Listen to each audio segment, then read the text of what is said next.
Hello everyone. So today we'll be learning about what is charge and we'll be learning about fixed charge, floating charge, about the registration of charges in a very simplified manner and in a very quick manner.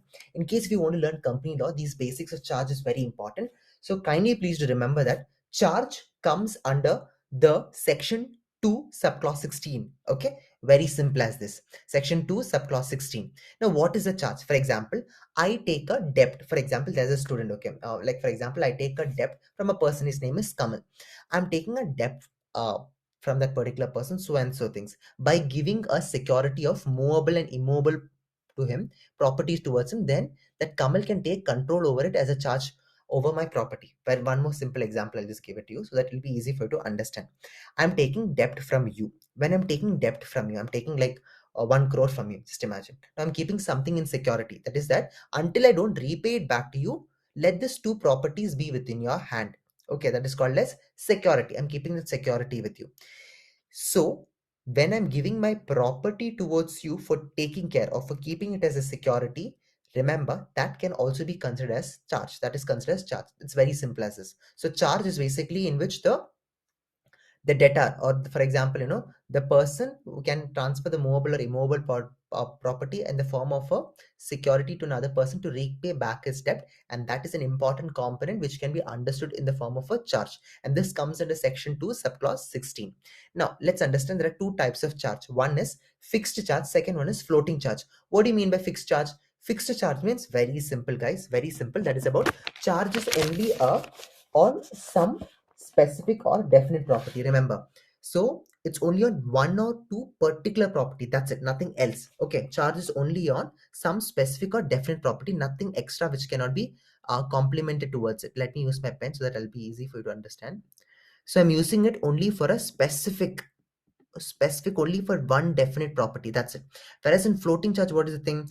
Charges is basically, it can basically be changing. It is basically a floating and it can be changing from time to time, like how this floating happens. No, for example, it could be in terms of interest. I'm taking continuous interest from you, it could be on that particular thing. But in fixed charge, it could be just be on one specific thing, or it could be for a property, that's it. So charges is only on some specific or definite property, whereas in floating, the charges can be a floating and can change from time to time. Next one, in fixed charge, you can see that the charge can be created only on existing property. What you have existing, only that you can give. For example, if I have a land in Bangalore. That land I'm giving it to you as security, only which I have presently, that will I can do.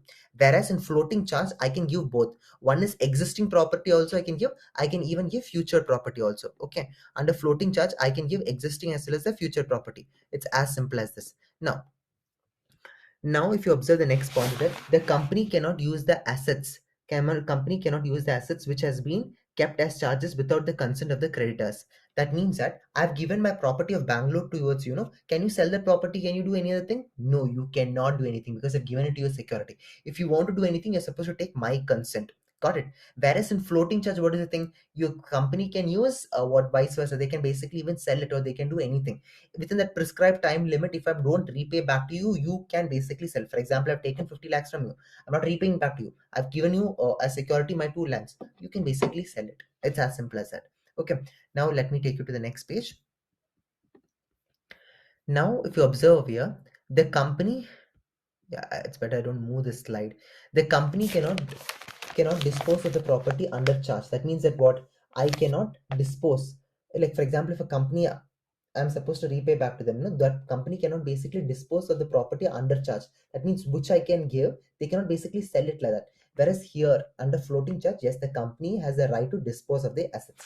Now over here, if you observe, the company is only, the covers only the immobile property. Remember, under the fixed charge, it can basically cover up only the immobile property. Whereas in the floating charge, it basically covers only the movable and changing forms. It can even covers the movable and changing forms. Under the charge remains fixed in the case of default party of the company. The charge remains fixed in the case of default part of the company. Even though, for example, if there is a default done by the company, then the charge will be remaining fixed. If a floating charge is converted into fixed, if a company makes a default, remember, if a company is making a default in the floating charges, then remember it can be basically being converted into fixed. Now I'll be showing you the definition of what is floating and fixed charge.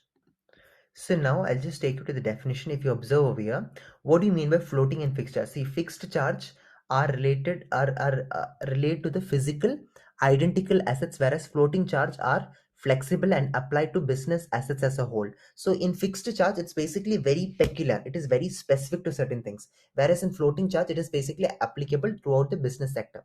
Now, this is the very important component which I want you to keep in your mind. Now, what is the registration of charges? What is the procedure for registering? First one is about duty of the company to register the charges. So there are certain kind of formalities which they need to follow.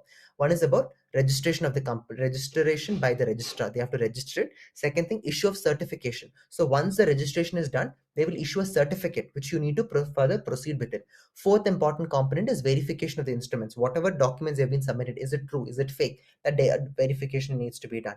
Now the fifth important aspect is company register of charges preserved for 8 years. So how many years is it preserved? It is preserved for 8 years. And inspection of the charges is also being done on a regular basis. So guys, that's all. Hope you understood about today's video. It is morely about, as I was just telling, we learned about charges. We learned about fixed charge, floating charges. Fixed charges, it could be on certain fixed. Floating charges, it could be on the business scale as a whole. We looked into differentiation as well as we learned about charges. Please do make sure that you try to revise it once again. Try to understand these basic components for your company. Now, trust me, it can surely help you. Wish you all the best. Good luck. Take care. Jai Hind, Jai Bharat. And if you do like this video, please do like, share, and subscribe. And let me know your views in the comments.